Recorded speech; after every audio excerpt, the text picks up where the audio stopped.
салому дуруд ҳамватанони азиз, бародарону хоҳорони муҳоҷире ки дар муҳоҷират қарор доред, берун аз муҳоҷират ва наворҳои моро пайгирӣ мекунед. чанд вақт шуд ман набудам. Барои чӣ набудам? Барое ки ман хабари хуб, хабари бисёр муҳимро интизор будам. дар навори ахирон кардам ман гуфтам ки як хабари хуш мешад, ман ба шумо мегӯям. ҳамон хабари хуш амнистия барои мигрантҳо 2025 буд. Не ки фармон набуд, гап буду, фармон набуд. фармон аз тарафи президенти рус санаи 3 декабри 2024 ба имзо расид ва 31 декабри 2024 соати 2 шаб бо вақти Москав ман баромада барои шумо навор карда ин фармонро ба шумо расондастем. ин фармон чӣ аст? Ба кӣ дахл дорад, ба кӣ дахл надорад? фармон барои ҳамон одамоне ки дар ҳудуди Россия ноқонунӣ қарор доранд, барои ҳуҷҷатҳои худашона қонунӣ кардан имконият медиҳад ки шумо аз Россия набаромада, ягон сарҳад нарафта, Тоҷикистон нарафта, ҳуҷҷатҳои худро дар ҳамин ҷои худаш қонунӣ кунеду корҳои худро давом диҳед. чӣ хеле ки мову шумо медонем.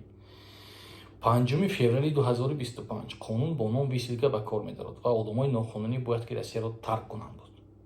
бояд ки тарк кунанд буду баъд даромада ҳуҷҷат кунанд. ҳозир акун имконият пайдо мешавад аз Россия набаромада ҳуҷҷатҳои худро қонунӣ гардонем. фармон таҳти рақами 1126.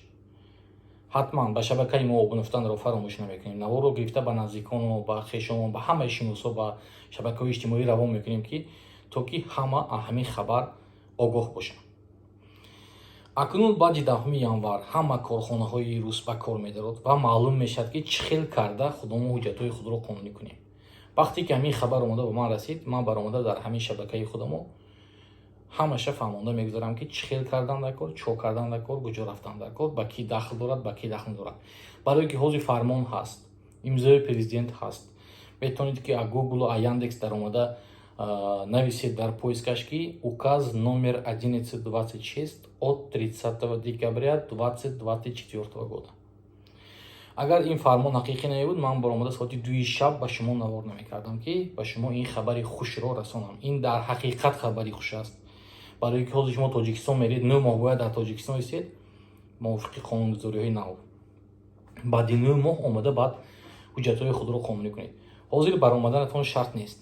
шумо метавонед ки ба отделени полис муроҷиат кунеду ҳуҷҷатҳои даркорӣ пайдо мешавад, спискаш баъди 10 числа гирифта бареду ҳуҷҷатҳои худро қонунӣ карда ба патент ё дигар ҳуҷҷатҳо супорида кору фаъолияти худро дар Россия давом диҳед.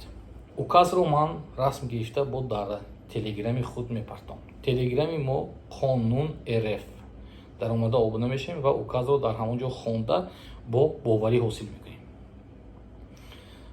сифати видео ба аҳамият наметиҳад, барое ки ман дар хона дар ними шаб хона рафта барои шумо навор кардосям. фарқаш нест шумо дар ягон як хироб омада гуфтам ки ту чӣ бави навор намекунӣ, дар ягон офис, дар офис навор мекунӣ, дар дигар ҷо навор мекунӣ, як коре кун ки ба мардум фоида расад. шиёри ман ҳамин ки ба мардуми тоҷик фоида расад. ман намехоҳам рафта офисҳои Москва сити ба навор кардан, камбағалона, оддиёна ва оддӣ карда ба шумо ба забони худамо мефаҳмонам. як бор дига такрор мекунам. указ амнистия для мигрантам аз соли 2025 аз 1 январ сар мекард то ё 1 ё 3 апрели 2025. мо бояд ки аз моҳи январ то моҳи апрел ҳуҷҷатҳои худро ё дар Россия истода қонунӣ кунем ё ки аз Россия баромада қонунӣ кунем. ин акун вақте ки ба кӣ дахл дорад ин амнистия, қонуни аф ба кӣ дахл дорад, ба кӣ дахл надорад, баъди 10 январ маълум мешавад. ва чӣ хел ҳуҷҷатҳо лозим. ҳамашро баромада ман дар ҳамин ҷо мефаҳмонам. метавонед ки рафта ҳуҷҷатҳои худро қонунӣ кунед. аллоҳи меҳрубон ҳамотонро нигаҳбон бошад. барои чӣ ман чанд вақт дар ин ютуб набудам, навор накардам, сабабаш ҳамин буд ки ман хабари хушро аз шабакаҳои иҷтимоӣ ки ҳақиқӣ аст ман интизор будам. ва имрӯз ман указро гирифтам, худам хондам ва ба шумо пешниҳод карда истодам. саломат боштон. ҳатман қонун РФ телеграм обуна мешавем, даромада указро мехонему ва баъди 10 январ чӣ ҳуҷҷатҳо дар кор ман баромада бо навор мекунам. ҳуҷҷатҳоро гирифта бурда метавонед ки буду бошти худатонро қонунӣ гардонед.